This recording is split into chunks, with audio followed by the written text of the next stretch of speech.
ये चैनल केवल मनोरंजन के लिए है। हम किसी भी तरह के अंधश्रद्धा को बढ़ावा नहीं देते। रोजर एक बड़े से लाइट हाउस को घूर रहा था, जो समंदर किनारे न जाने कितने सालों से खड़ा था। बड़ी बड़ी काली बेजान चट्टानों पर खड़ा हुआ वो लाइट हाउस किसी राक्षस जैसा नजर आता था। नॉर्थ हैरिना का वो इलाका दिन में ही डरावना लगता था।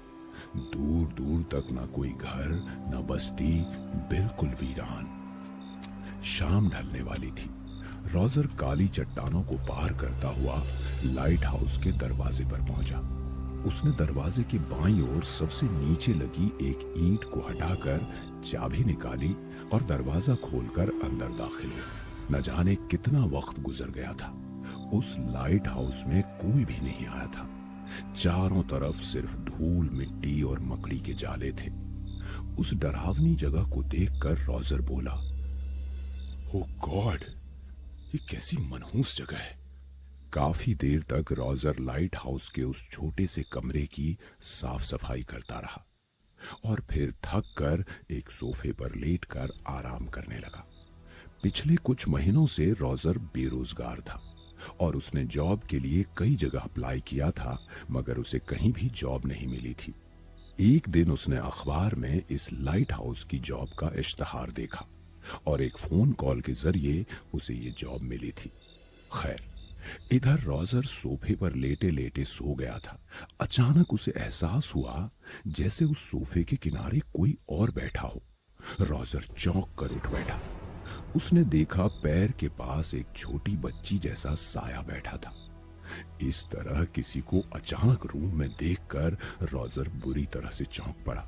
उसने डरते हुए उससे पूछा, कौन हो तुम? बच्ची धीमी आवाज में कोई पोएम गुनगुना रही थी। Roger Roger, can I call? क्या देखी तुमने मेरी डॉल? फिर उसने रोजर की तरफ देखा। उसका चेहरा इतना डरावना था कि रोजर की चीख निकल गई। जोर की बिजली कड़की। रोजर सोफे से उठ बैठा। वो पसीने से पूरी तरह भीग चुका था। उसकी सांसें जोर जोर से चल रही थी। उसने रूम को अच्छी तरह से देखा। वहां कोई नहीं था। उसे एहसास हुआ वो एक भयानक सपना देख रहा था। वो कुछ संभला ही था कि तभी जोर से आसमानी बिजली कड़की और दीवार पर लगी एक बड़ी सी पेंटिंग जमीन पर गिर गई। रोजर चौंक पड़ा। फिर उसने उठकर उस तस्वीर को देखा जो कि एक फैमिली की थी। उसने तस्वीर को उठाते हुए खुद से कहा, शायद ये तस्वीर यहां पहले रहने वाली किसी फैमिली की होगी। इतना बोलकर रोजर ने पेंटिंग को एक टेबल पर रख दिया और अपना लाया हुआ डिनर करने लगा। उसे रात के वक्त लाइट हाउस की लाइट ऑन करनी थी, इसलिए वो पहले ही कुछ आराम कर लेना चाहता था। रोजर अपना डिनर करके दोबारा उसी सोफे पर लेट गया और खुद से ही बातें करने लगा। वैसे देखा जाए तो ये जॉब इतनी बुरी भी नहीं है, बस थोड़ा अकेलापन है। वैसे भी जब मैं नायला और मेरे प्यारे बेटे जेम्स को यहाँ लाऊंगा तो सब ठीक हो जाएगा। नायला रोजर की वाइफ और जेम्स उसका बेटा था। रोजर पैसों की तंगी की वजह से उन्हें अपने साथ नहीं रख पा रहा था, मगर अब उसकी जॉब लग चुकी थी तो वो उन्हें अपने साथ रखना चाहता था। इन्हीं सारी उधेड़-बुन में खोए हुए रोजर को धीरे धीरे नींद आने लगी। अचानक उसे फिर से वही धीमी आवाज सुनाई दी। Roger Roger, can I call? क्या देखी तुमने मेरी डॉल? रोजर चौंक कर उठ बैठा। वो धीमी आवाज उसे अभी भी सुनाई दे रही थी।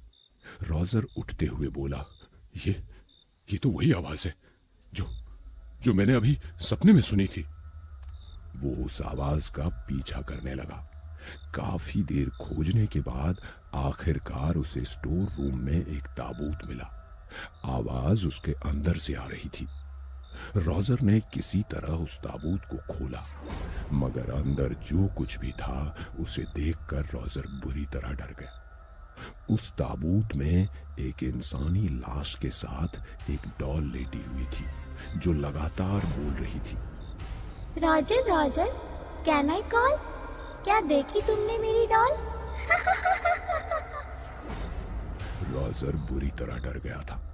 उसने झटके से ताबूत बंद किया और बाहर की तरफ भागा, मगर वो जैसे ही डोर के पास पहुंचा उसने देखा डोर बंद था और वो डॉल वहीं रखी हुई थी, जो देखने में काफी खतरनाक नजर आ रही थी। डॉल अचानक तेजी से रॉजर की ओर बढ़ी। रॉजर भागने की जल्दी में जमीन पर गिर गया और पीछे की ओर सरकने लगा, मगर तब तक वो डॉल बड़ी फुर्ती से रॉजर के सीने पर आ बैठी। उसके हाथ में एक चाकू था। रॉजर उसे देखकर चिल्लाते हुए बोला, मुझे मुझे छोड़ दो, छोड़ दो, छोड़ दो मुझे, छोड़ दो। डॉल ने मुस्कुराते हुए तेज धार चाकू से रॉजर का एक कान काट लिया। रॉजर दर्द से तड़प कर चीख उठा, Roger Roger can I call, क्या देखी तुमने मेरी डॉल? डॉल ने अब चाकू उसकी गर्दन पर रख दिया। रॉजर ने डॉल को जोर से धक्का दिया और कमरे के दूसरी तरफ भागा। वो पूरी तरह खून से भीग चुका था। रॉजर डरा सहमा एक अलमारी के पीछे छिपकर बैठा था और वो डॉल रॉजर को पूरे कमरे में खोजते हुए गा रही थी, Roger Roger can I call, क्या देखी तुमने मेरी डॉल? काफी देर तक ये लुका छिपी चलती रही। रॉजर उस डरावनी डॉल से अपनी जान की भीख मांग रहा था। डॉल हाथ में चाकू लिए हुए उसे सोफे पर खोज रही थी। तभी रॉजर ने देखा मौका अच्छा है। वो बड़ी फुर्ती से डोर की तरफ भागा और लाइट हाउस से बाहर निकलते हुए डोर बाहर से बंद कर दिया। रॉजर समंदर किनारे बने एक छोटे से पोर्ट पर बैठा था। वो घायल और थका हुआ था। शहर वहां से दूर था, इसलिए उसे सुबह होने का इंतजार करना था। कुछ ही देर में रॉजर को समंदर से आती हुई एक नाव दिखाई दी, जो उसी पोर्ट पर आकर रुकी जहां रॉजर बैठा था। नाव से एक अधेड़ उम्र का आदमी उतरा और रॉजर के पास आते हुए बोला, तुम कौन हो भाई, और तुम्हारी ये हालत कैसे हुई? रॉजर ने दूसरे इंसान को देखकर राहत महसूस की। उसने लाइट हाउस में हुई आप बीती उस इंसान को बताई। फिर उसने कहा, मैं तुम्हारी बातें समझ सकता हूँ रॉजर। मैं एक नाविक हूँ। मेरा यहाँ कभी कभी आना जाना लगा रहता है। मुझे पता है ये लाइट हाउस शैतानी रूहों से भरा हुआ है। यहाँ तक कि इसकी देख रेख करने वाले अधिकारी भी यहाँ कभी नहीं आते। वो नौकरी भी फोन कॉल के जरिए देते हैं। रॉजर ने चौंकते हुए कहा, मगर ये लाइट हाउस भूतिया कैसे हो गया? और उसमें वो डॉल और उस लाश की क्या कहानी है? वो आदमी रॉजर को सारी कहानी शुरू से बताने लगा। बात आज से लगभग 50 साल पुरानी है। यहाँ कोई विलियम नाम का आदमी अपनी 6 साल की बेटी रोजी के साथ रहता था, जिसे उसकी पत्नी छोड़कर चली गई थी। वो अपनी पत्नी से बहुत प्रेम करता था और उसे वापस पाना चाहता था, लेकिन उसकी पत्नी उसके पास लौटने को राजी नहीं थी। उस शख्स ने अपनी पत्नी को वापस पाने के लिए ब्लैक मैजिक का सहारा लेने लगा। वो इस लाइट हाउस में कई तरह के विचक्राफ्ट करने लगा और इसमें इतना अंधा हो गया कि उसने अपनी 6 साल की बेटी की भी बलि चढ़ा दी और उसकी रूह को एक डॉल में कैद करके उस डॉल को ताबूत में अपने साथ सुला लिया। मगर उसने ऐसा क्यों किया? क्या उसे उसकी बीवी वापस मिली?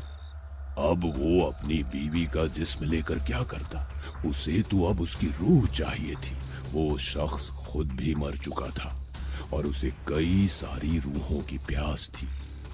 इसलिए वो आज भी ब्लड मून की रात एक नए शिकार के इंतजार में रहता है। ओह गॉड, ये तो बहुत ही खतरनाक जगह है। ऊपर वाले का शुक्र है कि मैं वहां से बचकर निकल पाया। खैर, तुम मेरे साथ चलो। मैं तुम्हें मैरियाना बीच पर छोड़ दूंगा। वहां कई सारे होटल्स हैं। वहां रात गुजार कर सुबह तुम अपने घर चले जाना। रॉजर उस आदमी के साथ उसकी नाव पर सवार हो गया। समंदर में चारों तरफ घना सन्नाटा और अंधेरा था। दोनों नाव में सवार मैरियाना बीच की ओर बढ़ रहे थे। रॉजर शांति से उस आदमी के आगे बैठा था। उसकी पीठ उस आदमी की तरफ थी। उस आदमी ने कहा, कहते हैं उस लाइट हाउस में जाने वाला आज तक कोई जिंदा नहीं बचा रॉजर। अब मैं भी यहां कभी नहीं आऊंगा। तुम पहले ऐसे इंसान होगे जो उस लाइट हाउस से बचकर बाहर आया हो। नहीं, रॉजर बचा नहीं, वो तो कब का मर गया। और मेरा नाम रॉजर नहीं, विलियम जॉन है, विलियम जॉन। ऐसा कहते हुए रॉजर का सिर पूरा गोल घूम गया। वो एक खौफनाक इंसान में बदल गया और हंसते हुए बोला, आज ब्लड मून की रात है और तुम मेरे आज के दूसरे शिकार। रॉजर की हंसी और उस आदमी की चीख से वीरान समंदर गूंज उठा। विलियम का खौफनाक चेहरा देखकर हार्ट अटैक से उस आदमी की मौके पर ही मौत हो गई थी और रॉजर उसकी आत्मा को घसीटता हुआ लाइट हाउस के अंदर ले जा रहा था।